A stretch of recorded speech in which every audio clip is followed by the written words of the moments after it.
J'étais supposé de prêcher et finir le rite divin pour ceux qui ont été là à l'église ou qui avaient écouté les messages. On était dans une série qui s'appelait le rite divin.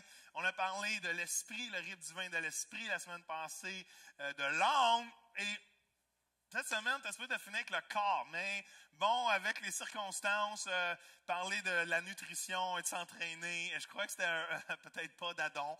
Et tellement de choses se sont bouleversées.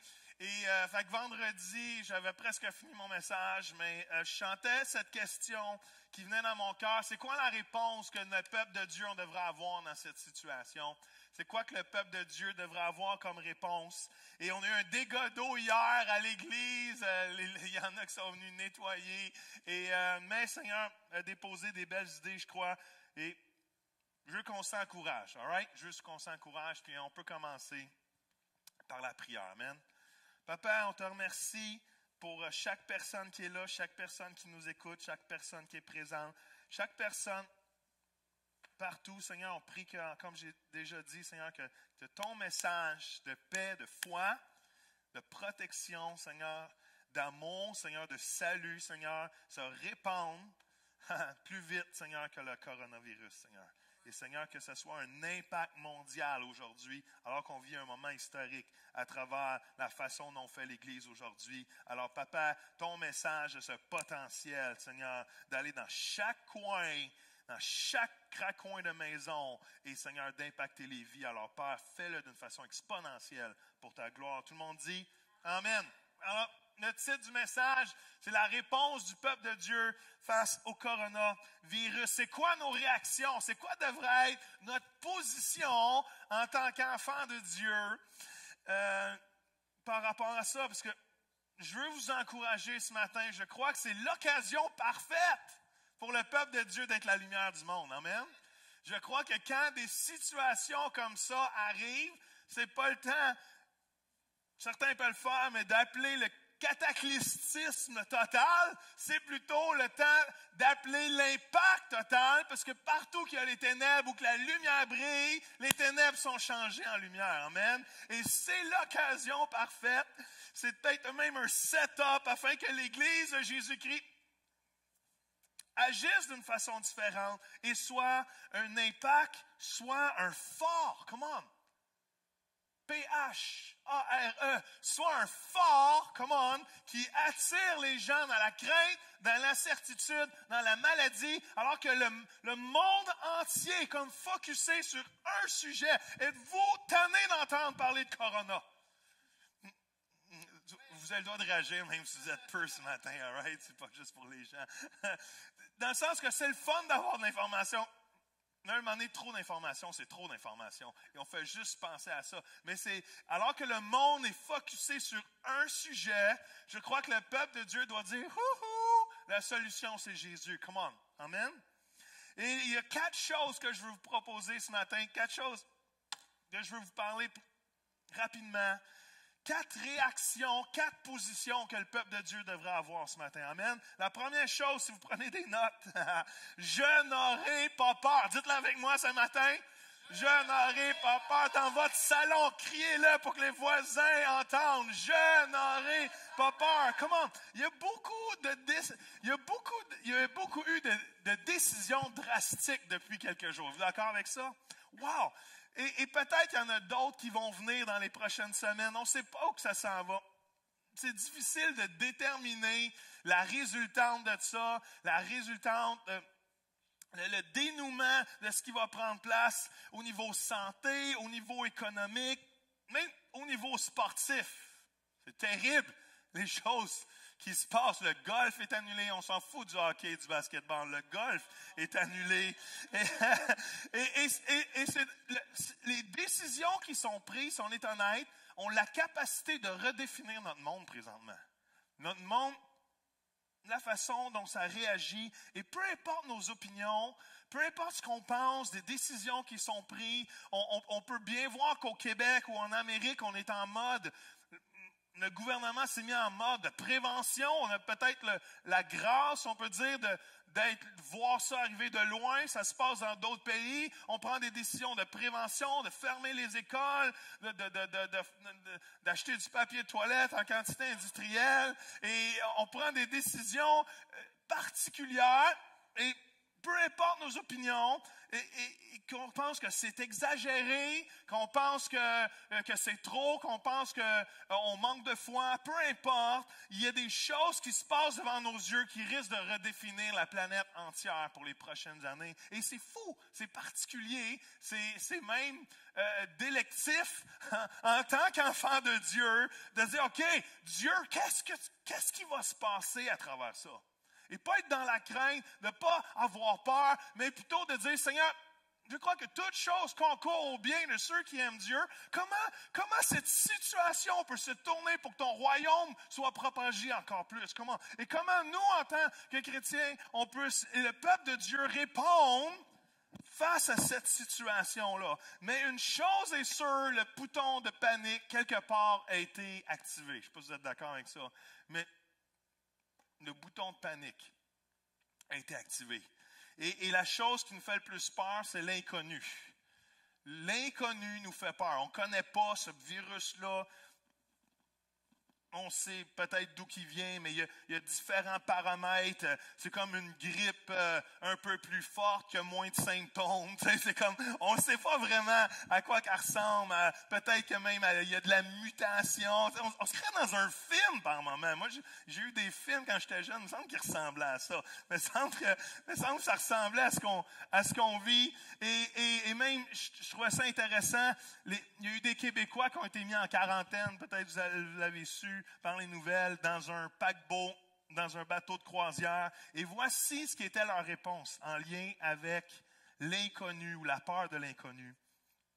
Ils ont dit ceci: au-delà des douleurs physiques et des symptômes grippaux, le vrai combat s'est joué dans la tête à 80%. On se battait contre quelque chose qu'on ne connaît pas du tout, alors on avait peur. Wow! C'est totalement ça. À cause on ne connaît pas, même si ça ressemble à ce qu'on connaît, alors qu'il y a des détails qu'on ne connaît pas, c'est la peur. Et savez-vous, c'est quoi qui se propage plus vite que le coronavirus? C'est la peur du coronavirus. La preuve, on a vidé les épiceries de papier de toilette.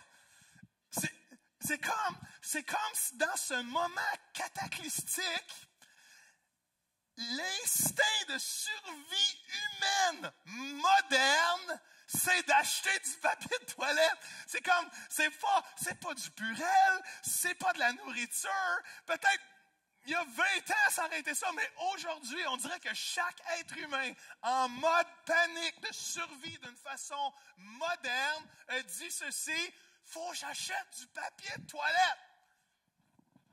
Surtout au Québec, à cause que les feuilles ne sont pas encore dans les arbres. On ne peut pas s'en sortir d'une façon biologique. Il faut avoir du papier de toilette. Et c'est fou à quel point la peur s'empare. La peur peut s'emparer. Mais le peuple de Dieu va dire: je n'aurai pas peur. Come on. Pourquoi? Parce que l'esprit qui nous habite n'est pas un esprit de... Êtes-vous d'accord avec ça? L'esprit qui nous habite n'est pas un esprit de peur. Come on. 2 Timothée 1,7 va dire ceci: ce n'est pas un esprit de timidité, de lâcheté, de peur, comme d'autres versions vont dire, ou de défaitisme que Dieu nous a donné, mais un esprit de courage, d'amour, d'enthousiasme. C'est un esprit actif et aimant qui nous rend forts et capables d'aimer. Il nous donne un jugement sain et une parfaite maîtrise de nous-mêmes. Comment? Est-ce que vous réalisez quel est l'esprit qui nous habite, peuple de Dieu? Quel est l'esprit qui habite en nous et qui devrait sortir de nous? Comment? C'est pas la peur qui devrait sortir de nous, c'est le courage. Savez-vous qu'est-ce que autant la capacité d'être contagieux ce matin que la peur? C'est le courage. Le courage est contagieux. La sagesse est contagieuse. Le jugement saint est contagieux. L'amour est contagieux. Et c'est ce que nous, on est appelés à porter, l'esprit qui habite en nous. Et on peut-tu se mettre le défi d'être contagieux dans les prochaines semaines? Est-ce qu'on peut se mettre dans le défi de nous-mêmes, être ceux qui contagionnent les autres par l'Esprit de Dieu qui habite en nous et non par l'esprit de peur. Ce n'est pas un esprit de peur que le peuple de Dieu est rempli. C'est un esprit, d'amour, de courage. Le courage, c'est contagieux. L'enthousiasme, c'est contagieux. L'amour, c'est contagieux. Dites amen. Partout où vous êtes. Deuxième chose, c'est que je vais prendre ma dose de paix à tous les jours. Alors qu'il n'y a pas vraiment de solution scientifique pour le coronavirus, il y a certainement quelque chose de spirituel que Dieu nous donne et c'est des injections de paix que Dieu vous donne. Et la paix est quelque chose que Jésus nous donne, une paix pour aujourd'hui. Jean 14, 27 va dire ceci, juste avant de partir, Jésus va dire, je pars, mais quoi? Quel beau cadeau que Jésus nous donne, je vous laisse quoi? Ma paix, pas la paix. Qu'est-ce qu'il dit? Ma paix. C'est ma paix que je vous donne. Ce cadeau n'a rien de commun avec ce que le monde peut donner avec sa paix à lui. C'est pourquoi cessez d'être inquiet et de vous laisser troubler. Bannissez toute crainte de votre cœur. Wow! Savez-vous quoi? La paix que le monde peut offrir, c'est pas de trouble. Même le verset va dire, c'est pourquoi cessez d'être inquiet de vous laisser troubler. La paix que le monde peut essayer d'avoir par elle-même, c'est pas de trouble, mais c'est impossible. Parce que même, Jésus va dire, dans ce monde, vous allez avoir du trouble. Fait que le monde essaie de trouver la paix en n'ayant pas de trouble. Mais Jésus va dire, dans ce monde, vous ne pouvez pas passer à côté d'avoir du trouble. Mais je vous laisse ma paix. Est-ce que vous réalisez est-ce qu'il y a de la valeur sur la paix de Dieu que Jésus nous donne? Est-ce que vous réalisez que Jésus ne nous donne pas juste de la paix, il nous donne sa paix, la même paix que Jésus a marché avec sur terre il y a 2000 ans, la paix à travers laquelle il a affronté les maladies, il a affronté les démons, il a affronté les accusations, il a affronté la croix. La paix que Jésus avait quand il a marché ici, il a tout affronté sans même broncher, sans même décourager, sans même tomber. Cette paix-là, il nous la donne. Come on! Preach it! Come on! À maison, dites come on! Come on! C'est sa paix, c'est pas une paix que je peux manufacturer. C'est pas une paix qui dit j'ai pas de trouble. Non, c'est quelque chose qui me dit tu es capable de tout affronter comme moi j'ai tout affronté. Come on! Fait qu'il n'y a aucune maladie qui peut résister, il n'y a aucune crainte qui peut résister. C'est la paix que Jésus donne. La paix de Dieu est supérieure à tout ce que ce monde peut offrir. Il est ma paix. Vous savez, à travers un ami, cet été, on a appris une définition du mot shalom. Le mot shalom, c'est le mot paix. Et dans l'ancien hébreu, il y avait cette définition qui dit que le mot paix, c'est la puissance qui détruit l'autorité attachée au chaos. Come on! Je vous le répète, le mot paix, le mot shalom, c'est la puissance qui détruit l'autorité rattachée au chaos. Come on! Ça, c'est la paix de Jésus. Est-ce qu'il y a du chaos présentement? Oui! Ça prend la police chez Costco. C'est du Costco. Elle est plate. J'ose pas imaginer Anyway, c'est fou. Et ailleurs, on n'est pas conscient de ce qui se passe ailleurs. Il y a des pays en quarantaine présentement. On n'est pas conscient, on est ici. C'est fou ce qu'on vit en quelque sorte. Mais ça dit que la paix de Dieu détruit l'autorité rattachée au chaos. Parce que le chaos amène la peur, le chaos amène la panique, le chaos amène l'inquiétude, le chaos amène encore plus de troubles, qui amène plus de panique, qui amène plus de peur. Et Dieu dit, ce que je dépose en toi, ce que je te donne, l'autorité d'enlever toutes les choses que l'ennemi pourrait utiliser à travers le chaos. Come on. Et le peuple de Dieu est un porteur, pas de microbes, mais de paix. On est des porteurs de paix. On a la paix de Dieu. Et, come on, il n'y a pas meilleure histoire. Un jour, Jésus va dire à ses disciples, all right, on traverse le lac, on s'en va de l'autre côté, non, on prend le bateau, et pendant qu'il traverse le lac, ça dit qu'il y a une méga tempête, et à la limite, c'est une tempête ce qu'on vit présentement, il y a une méga tempête qui s'élève, les disciples essayent tant bien que mal de survivre, et qu'est-ce que Jésus fait? Jésus dort. Jésus est sur, je ne sais pas s'il y avait un oreiller, mais il était très calme dans la tempête. Et les disciples continuent à ramer, à essayer de survivre. Et Jésus dort. Et il commence à se plaindre de Jésus.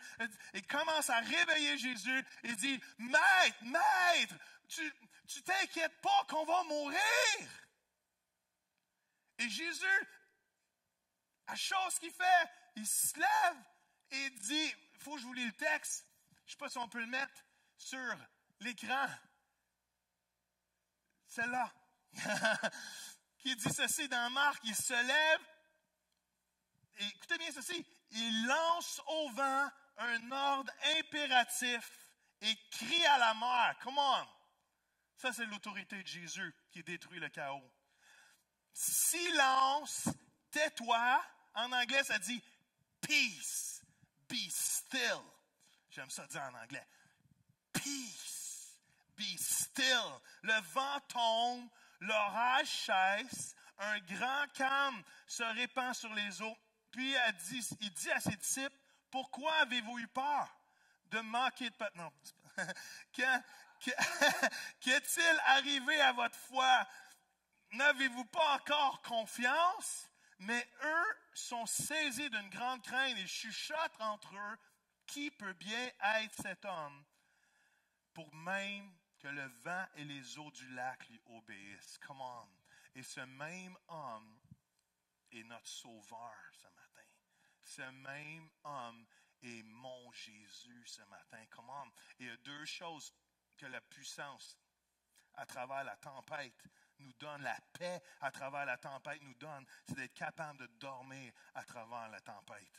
Même si le monde extérieur et le fait qu'on annule, ce n'est pas une question d'avoir peur, c'est qu'on veut soutenir notre société. On veut être l'Église qui soutient. Pas que l'Église qui se divise la société, mais qui soutient. On est là pour soutenir et amener notre part. Mais savez-vous quoi?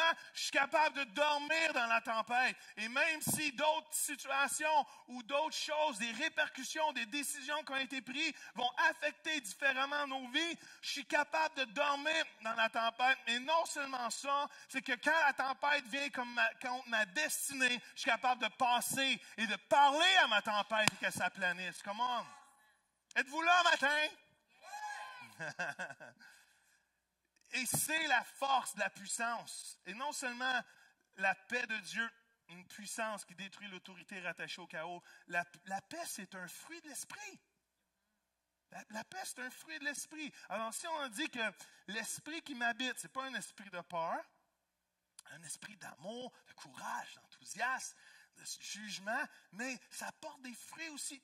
Ça dit que le fruit de l'esprit, c'est la joie, c'est l'amour, c'est la quoi? C'est la paix. Et on est appelé à être des paniers de fruits, frères et sœurs. On est pas à pied, on est à pied des fois aussi, mais on est appelé à être des distributrices de fruits de l'esprit. Voyez-vous, je vais vous donner une image. Si vous voulez savoir si une mangue est prête, vous la squeezez un peu, puis le jus de mangue, il sort. All right? C'est comme ça qu'on voit si la mangue est prête. Savez-vous quoi? Sous la pression, le chrétien devrait dégager le fruit de l'esprit et le liquide du fruit de l'esprit. Est-ce que ça fait du sens? Là, je le dis sans punch, me semble avec un punch là-dessus, c'est encore mieux. Mais l'idée, c'est que quand le chrétien est pressurisé, c'est pas la panique qui sort. C'est pas la peur qui sort. C'est pas la frustration qui sort. C'est pas l'accusation qui sort. Quand le chrétien est pressurisé, c'est de la joie qui devrait sortir. Parce que qu'est-ce qui m'habite? Le fruit de ce qui m'habite, c'est de la joie, c'est de l'amour, c'est de la paix. Et que les gens puissent goûter du fruit qu'on porte. Come on! Si on réagit, merci Sam, si on réagit comme le monde réagit, on goûte rien de différent que le monde goûte. Comment? Mais l'Esprit de Dieu a dit, comment? Si on vous pressurise, j'en perds mes lunettes. Si on vous pressurise, c'est pas de la critique. C'est pas du chiolage contre le gouvernement. Ce qui devrait nous... Comment? C'est de la tempérance. C'est de la patience. Et quand les gens vont goûter à une réaction différente que le monde donne, les gens vont vouloir ce fruit-là. Allô? This is good preaching! Bon. Ma foule, au moins ici, commence à s'allumer. Dieu est bon. Est-ce qu'on pourrait être un étendard? J'ai écrit ceci. Sommes-nous prêts comme Église, spirituellement, émotionnellement, dans ce genre de situation, d'être un étendard de paix pour démontrer la paix et relâcher la paix que Dieu nous donne? On est appelé à relâcher la paix que Dieu nous donne. Savez-vous, c'est quoi qui étouffe le plus? Dans la parole du Sommeur, il y a de quoi qui étouffe? La parole de Dieu qui tombe dans les cœurs. Et une des semences, ça tombe, ça dit dans les ronces. Et les ronces, c'est quoi? C'est les soucis de ce monde. Et présentement, il y a du souci dans ce monde. Mais le message que nous portons, le message de paix, d'amour, de salut, de repentance que Jésus nous donne, a cette capacité de repousser les ronces, repousser les soucis de ce monde et affermir les gens. Comment on est les amener à Jésus-Christ? Amen? Amen? Alors, la première chose que je vais faire, c'est que je n'aurai pas peur. Deuxième chose, je vais prendre une dose de paix quotidienne. Et troisième chose, j'ai plus l'air d'un gars qui vient de dégonfler, mais je vais user sagesse. Tu peux pas te boire en parlant en même temps. Ma mère m'a toujours dit ça, parle pas en mangeant. Désolé. Je vais user sagesse et je crois que Dieu me protège. J'ai écrit ceci sur Facebook. Je crois qu'en même temps, l'Église doit présentement refuter l'esprit de peur avec un petit E. En même temps, l'Église doit embrasser l'esprit de sagesse avec un grand E. Parce que l'esprit que Dieu nous donne, c'est un esprit de sagesse et de révélation. Et je crois que Dieu me protège. Est-ce que vous croyez que Dieu vous protège? Je lisais une histoire de John G. Lake et dans une plaie, justement, une plaie il y a une centaine d'années, il était allé aider, il a couru dans les hôpitaux pour sauver les malades, guérir les malades. Et tous les médecins disaient, qu'est-ce que tu fais là? Qu'est-ce que tu fais là? Qu'est-ce que tu fais là? Et elle dit, écoute, je crois que Dieu me protège présentement. Et c'est vrai, Dieu l'a protégé. Il n'a jamais été tombé malade. Et il priait pour les gens. Et les gens étaient guéris. Lui, jamais été atteint. Je crois que Dieu nous protège. Et cette capacité-là, mais à moins que Dieu me dise, vas-y, fais-le. That little boy is not that stupid. Je ne suis pas si stupide que ça. Hein? I will do my part. Je vais faire ma part aussi. Dieu, ça dit qu'il nous garde, qu'il nous protège. Dans Ésaïe 41:10, on va dire ceci, n'aie pas peur, je suis avec toi, ne regarde pas autour de toi avec inquiétude. Oui, ton Dieu, c'est moi, je te rends fort, je viens à ton secours et je te protège avec ma main puissante et victorieuse. Amen? Mais quand ce qui en vient, écoutez bien ça, j'ai eu cette réflexion-là qui est venue, quand il en vient avec ma vie, je vais vivre avec foi. Quand il en vient avec les vies des autres, je vais vivre avec amour. Et ma foi n'a pas obligé quelqu'un d'autre de vivre dans sa foi, mais mon amour va être là pour les autres. Fait que dans ma vie, je vis avec foi. Dans ma vie, je vis que Dieu me protège. Dans ma décision à moi, je sais que Dieu me garde, me protège. Dans la façon dont je vis pour les autres, je vais le vivre dans l'amour. Parce que c'est chacun d'entre nous de prendre la décision de vivre dans la foi et dans la protection de Dieu pour chacun d'entre nous.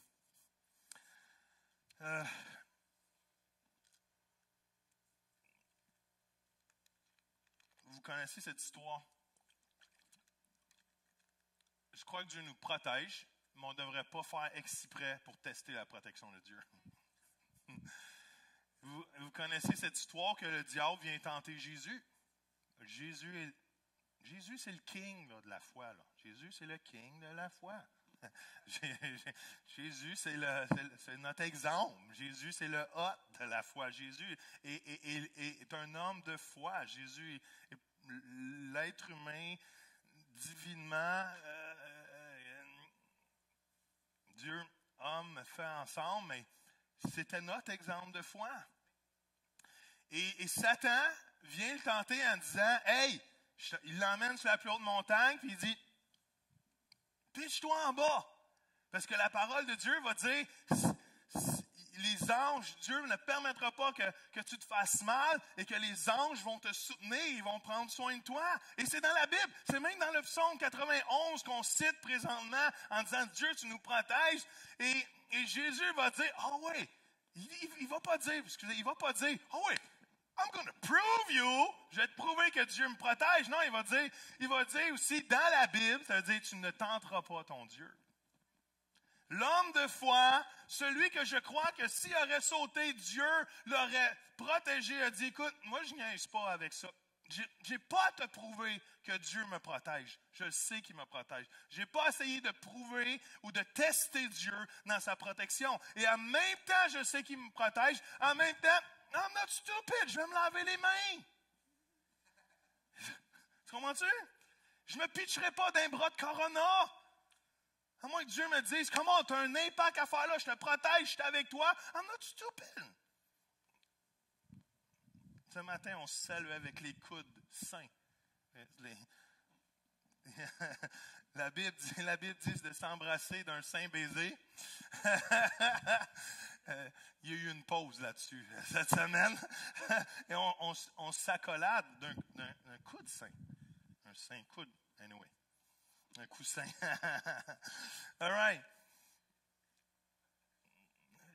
Est-ce qu'on peut être altruiste 2 secondes? Je sais pas toutes les ramifications. On a du plaisir à faire ça ce matin. J'espère que vous avez eu du plaisir à la maison. On ne connaît pas les ramifications. Mais je sais une chose, quand je regarde ce qui se passe dans les autres pays présentement en Europe, s'il y a des gens qui sont affectés au lieu d'être affectés, c'est le réseau de la santé. Que ces gens-là sont débordés présentement. Et y a-t-il façon, je vais juste lancer ça de même, d'être altruiste, puis de penser à notre réseau de santé au Québec pour une fois dans notre vie, alors que ces gens-là, puis je salue toute infirmière ou infirmier, ou médecin, ou peu importe des gens impliqués là-dedans, psychologues ou autres, qui se donnent, qui sont préposés aux bénéficiaires, qui ne sont pas toujours respectés et aimés à leur juste valeur, ou même payés à leur juste valeur. Même si c'est de la prévention qu'on fait présentement, on peut-tu prier pour eux? On peut-tu penser à eux? On peut-tu prévoir pour eux et dire, comment on vous back parce que vous avez une job à faire dans ce temps ici et on veut être sûr qu'ils font une différence. All right? Fait que première chose, je n'aurai pas peur. Deuxième chose, je vais prendre ma dose de foi quotidienne. Troisième chose, je vais utiliser de sagesse, sachant que Dieu me protège et que Dieu est pour moi. Et troisième chose, je vais prier. Je vais prier. C'était quoi la réponse de Jésus dans la tempête? C'était quoi la réponse de Jésus dans la tempête? Oh! Guys! Vous avez raison! Wow! Excusez, je dormais! Hey, je l'avais pas vu venir, cette tempête-là. Wow! Hey, c'est sorti de mes mains, celle-là. Excusez, je vous demande pardon d'être dormi, mais hey, je vais ramer plus fort avec vous autres. Come on! Oh, yes! Oh, yes! Come on! C'était quoi la réponse de Jésus? Il s'est levé, il a dit silence, et il a donné une ordre impérative. Ça veut dire, t'as pas le choix, man! Comment? Et est-ce qu'on peut croire qu'en tant que peuple de Dieu, que Dieu réponde aux prières et que même les choses peuvent tourner quand le peuple de Dieu prie. Ça dit qu'Élisée est un homme comme nous-mêmes. Il a prié et la pluie a arrêté. Les choses ont tourné. Comment? Et pourquoi pas quand le peuple de Dieu s'entend ensemble? Et tu vois, qu'on déteste Trump ou qu'on l'aime pas le président américain, il y a eu une guts d'appeler une journée de prière nationale pour son pays aujourd'hui. Et le peuple de Dieu devrait se lever debout et nous aussi de dire, comment? La prière est une arme efficace. La prière change les choses. Psaume 56, 10 va dire, je t'invoquerai et mes ennemis battront en retraite. Comment? Car je suis certain que Dieu est pour moi. Êtes-vous certain que Dieu est pour vous? Je suis sage, mais j'ai aucune crainte. J'ai aucune crainte. Parce que Dieu peut tourner les choses. Fait que ma vie devrait être une maison de prière. L'Église devrait tourner en maison de prière dans cette situation comme si, comme cela, comme si, comme ça. Comme si, comme si, comme ça. Hey, est-ce qu'on peut prendre l'autorité qu'on a dans le sang de Jésus et de l'appliquer et demander, Seigneur, tu nous protèges, tu protèges nos enfants, tu protèges nos familles, tu protèges pas juste les chrétiens, tu protèges tout le monde, comment? La ville. Est-ce qu'on peut prendre l'autorité qu'on a dans le sang de Jésus et, Seigneur, l'appliquer sur les linteaux, comment, de nos vies, de nos portes, de nos maisons, et que ce soit pour ça ou n'importe quoi d'autre. Là, on a une réaction mondiale, qu'on a un virus grippal qui ressemble du moins à ça. Et c'est fou ce qui se passe. C'est unique dans la vie de la planète ce qui est en train de se passer présentement. Mais que ce soit ça ou n'importe quel d'autre, ce serait peut-être un bon moment peut-être pour challenger l'Église. Que comment? Le sang de Jésus est là, il nous protège, il nous garde. Que ce soit le corona ou que ce soit la malaria, pour faire un jeu de mots, que ce soit le cancer ou que ce soit peu importe la grippe ou que ce soit... peu importe ce qui se passe, Dieu nous protège. Il faut croire qu'il y a cette santé divine et cet alignement divin que Dieu a pour nous. Je vais prier pour mes dirigeants. Je vais prier pour mes leaders. Je vais prier pour M. Legault. Je vais prier pour M. Trudeau, la femme de M. Trudeau. C'est une occasion pour que l'Église de Jésus-Christ se mette à intercéder encore plus pour nos dirigeants et que Dieu leur donne des sagesses et des révélations divines et des choses qui tournent les choses du bord et qu'il y ait quoi de positif de ce ralliement-là qui sort de ça. On peut avoir des yeux de foi, des yeux qui voient le meilleur de cette situation qui prend place, que nos gouvernements deviennent encore plus forts, que l'unité soit encore plus grande. Pourquoi ça ne resterait pas des fruits d'unité dans nos provinces? Pourquoi ça ne laisserait pas des fruits d'entraide? Prier que Dieu envoie de l'aide, sa paix, des révélations scientifiques. Come on! Pourquoi pas? Des stratégies gouvernementales. Pouf! Moi, je prie que M. Legault dise, je ne sais pas, mais il y a comme eu un download qui est venu, puis on a pris cette décision-là, et ça change les circonstances. Pourquoi pas, il y aurait quelque chose que le peuple de Dieu dit, Saint-Esprit inspire. Pourquoi Dieu ne pourra pas donner un rêve à M. Legault qu'un chrétien pourrait interpréter? Come on, et lui dire de ramasser du papier de toilette pendant 7 ans, parce qu'il va avoir 7 ans de vache maigre.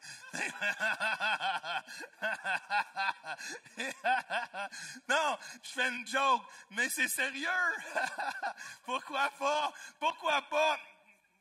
Que nos dirigeants auraient des rêves et que Dieu mettrait des Daniel, Dieu mettrait des Joseph dans la vie de ces gens-là pour interpréter. Comment? Est-ce qu'on peut avoir de l'espoir? Est-ce qu'on peut avoir de l'espoir que ça avance la cause de Jésus-Christ? Comment? Amen. Réécrivons l'histoire pour la gloire de Dieu. Réécrivons l'histoire pour la gloire de Dieu. J'ai prié que l'esprit de peur soit délogé. Qu'il arrête d'avoir de la panique. Qu'il y ait de l'entraide, de l'amour, du contrôle de soi. Je vais prier pour l'économie. Je vais prier pour l'économie.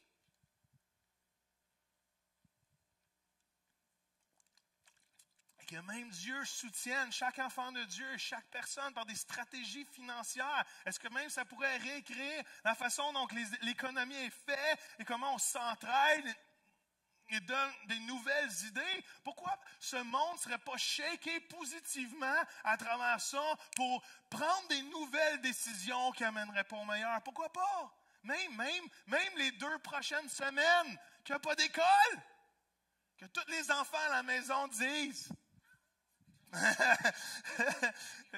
Mais pourquoi ce ne serait pas un temps, alors que les rues sont vides, les centres d'achat sont vides, pour prendre un pas d'arrière sur nos vies, reprendre le contrôle de nos vies et d'établir des nouvelles habitudes qui vont emmener l'humanité dans les meilleures décisions, dans les meilleures choses. Pourquoi? Pourquoi cette situation-là ne serait pas une occasion pour Dieu tourner les choses pour son meilleur? Amen. That's a good word. Live on Facebook, live. Saturday night, live. Je vais prier que la gloire de Dieu remplisse chaque maison. Je vais prier, j'ai écrit ceci, puis je finis tôt. Ne prions pas juste pour quelqu'un, prions avec quelqu'un. Si on est porteur, il y a plein de jeux de mots faciles ce matin. Si on est porteur du fruit de l'esprit, la paix de Dieu, de la solution pour l'humanité, je ne vais pas juste prier pour quelqu'un, je vais prier avec quelqu'un. Et alors qu'on rencontre nos gens sur le portique de la maison, peu importe dans les prochaines semaines, où ça se peut que la vie soit un peu plus tranquille pour bien des gens, que l'anthropologie est fermée, que l'école est fermée, que les prisons n'ont plus le droit de visite, que l'université est fermée, pourquoi pas, alors que partout on sent de la peur, même si ça peut être 1 sur 10 ou 9 sur 10 comme échelle, tout dépendant des situations, tout dépendant de ce qui manque.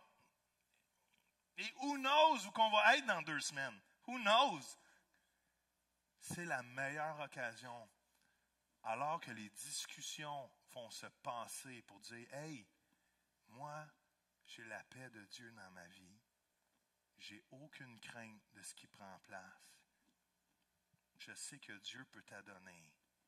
Je ne t'imposerai pas les mains, mais est-ce que je peux prier pour toi? » Est-ce que ça fait du sens?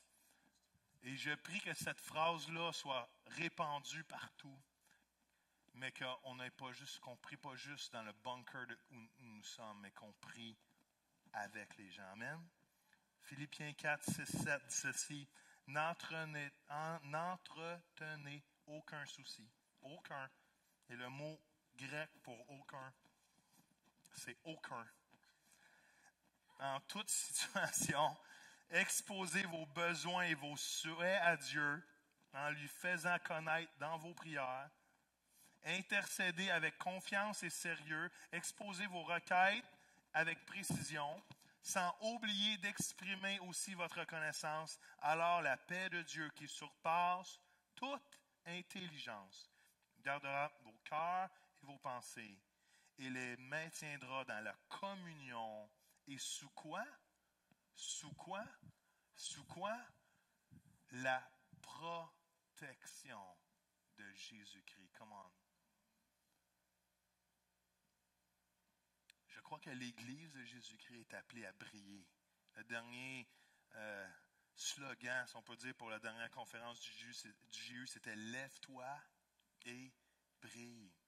Dieu est en charge. Dieu est en charge.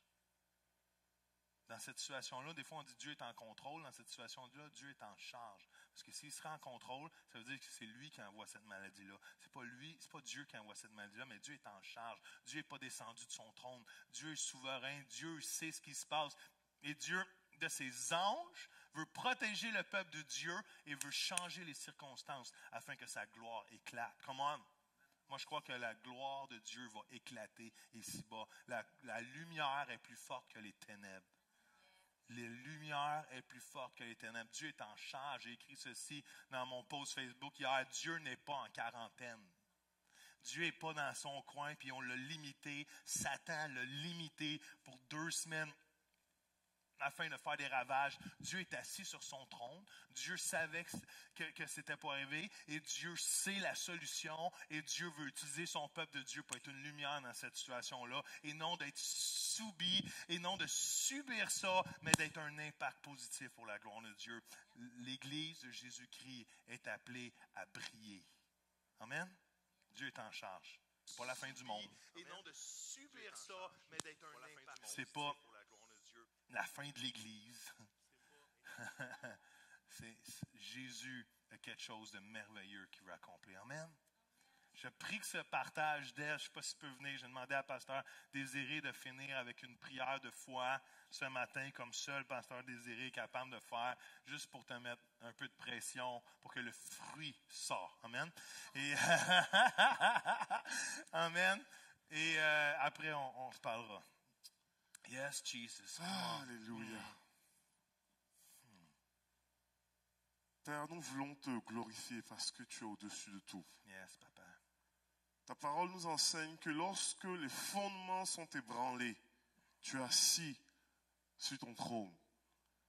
Tu es assis sur ton trône, tu règnes encore aujourd'hui. Yes. Et nous voulons déclarer que tu règnes encore aujourd'hui. Que tu règnes sur la terre, tu règnes dans nos circonstances, tu règnes dans nos situations, tu règnes face à cette confusion, tu règnes quand tout semble, Seigneur, s'écouer. Et toi, Seigneur Dieu, tu règnes encore aujourd'hui. Et Seigneur, nous voulons déclarer que nous n'aurons pas peur. Nous n'aurons pas peur, nous ne serons point inquiets, nous ne serons point troublés, mais nous mettrons notre paix en toi. Nous remettrons nos yeux sur toi, notre regard sur toi. Nous continuerons à croire, à avancer, à continuer. Nous avancerons sans crainte dans le nom de Jésus. Et je veux, Seigneur, nous voulons déclarer aussi que nous voulons, Seigneur Dieu, utiliser sagesse. Nous pensons présentement à tous les corps actuellement impliqués dans cette situation. On pense au corps médical, on pense à tous ceux qui prennent des décisions jour après jour face à cette circonstance. On pense à nos autorités, au gouvernement, au personnel soignant. Nous voulons penser à toutes ces personnes qui sont impliquées de près ou de loin, Seigneur Dieu. Comme Église, nous voulons être une Église qui prions. Comme Église, nous voulons nous tenir en prière. Comme Église, nous voulons nous tenir spirituellement afin que l'atmosphère soit changée. Comme Église, nous voulons nous tenir et nous voulons déclarer que tu es le Dieu qui est au-dessus de tout et que Christ est mort sur la croix pour toutes sortes de maladies, incluant le coronavirus dans le nom de Jésus. Et nous voulons déclarer que tu es puissant, tu es présent, tu es au-dessus de tout, tu es au-dessus de cette circonstance. Et même si nous ne comprenons pas tout, même si nous ne voyons pas la fin de l'histoire, même si nous ne voyons pas la fin des circonstances, toi, Dieu, tu règnes encore aujourd'hui. Come on. Et nous voulons te donner toute la gloire. Yes. Nous voulons marcher, Seigneur Dieu, comme des chrétiens, Seigneur Dieu, porteurs de paix, Oui, Papa. porteurs de vie, Seigneur Dieu. Nous voulons être contagieux, non pas de virus, mais contagieux de l'amour de Dieu, contagieux de la paix de Dieu, contagieux de la joie, contagieux de ce que tu as mis en nous et qu'on puisse vraiment voir le fruit de l'Esprit être manifesté à travers nous dans ces circonstances. Yes, Father. Telle est notre prière, Seigneur Jésus. Telle est notre prière, Seigneur Dieu. Merci pour l'œuvre que tu fais. Et merci même pour ce que tu nous appelles à porter. Et merci pour ce que tu nous appelles à briller, Seigneur Dieu. Et qu'on puisse faire une différence, Seigneur Jésus. Nous croyons que nous vivons une saison, Seigneur Dieu. Où est-ce que tu bâtis quelque chose? Où est-ce que tu es en train de faire une œuvre? Et que dans cette circonstance, tout cela servira pour ta gloire et ta gloire seule. Et c'est pour cela que nous nous réjouissons, même dans cette circonstance. Et nous attendons attendons à voir l'action de Dieu, la puissance de Dieu à travers, Seigneur Dieu, toute la terre dans le nom de Jésus. Et que la gloire te revienne au roi des rois. Amen. Amen. Come on, come on. Amen. Merci, Pasteur Désiré. Wow. Ben, c'est ça. Ça ressemble à ça. Est-ce que je peux vous encourager à faire quelque chose dans les prochains jours? Si vous avez plus de temps devant vous ou de prendre le temps, peu importe. Mangez votre Bible. Mangez la parole de Dieu. Parce que c'est la parole de Dieu qui enlève les soucis de ce monde et qui nous remplit de la paix de Dieu. Alors, mangez, digérez, nourrissez-vous de la parole de Dieu. Nourrissez-vous spirituellement. C'est le temps de prendre un cours en ligne. C'est le temps d'aller sur la page GU puis prendre un cours de LOP Academy avec Danny Silk. Écoutez nourrissez-vous de la parole de Dieu. On peut pas amener la lumière si la lumière n'est pas dans nous. All right? Alors, je vous encourage à faire ça aujourd'hui. Priez. Alors, c'est une journée de prière nationale, peut-être pour les gens au sud de la frontière. Mais c'est pour nous aussi. C'est pour l'Amérique du Nord au complet. On vous aime. Merci de nous avoir suivis ce matin. On vous donne des nouvelles par Internet, Facebook ou courriel pour les prochaines semaines. On va voir ce qui se passe. Merci à toute l'équipe qui est venue, qui se sont déplacés ce matin. Vous pouvez les applaudir. Merci à Yannick, à et à Émilie qui se sont occupés de la vidéo ce matin. Et on vous aime, on vous bénit, que ce soit nos gens de l'extérieur ou de Oasis. N'oubliez pas, je n'aurai pas peur. Je vais prendre ma dose de paix quotidienne. Je vais marcher avec sagesse, sachant que Dieu me protège. Et je vais prier. Et pourquoi pas, je vais briller aussi. Amen. On vous bénit, on vous relâche. Bon dîner et à la prochaine.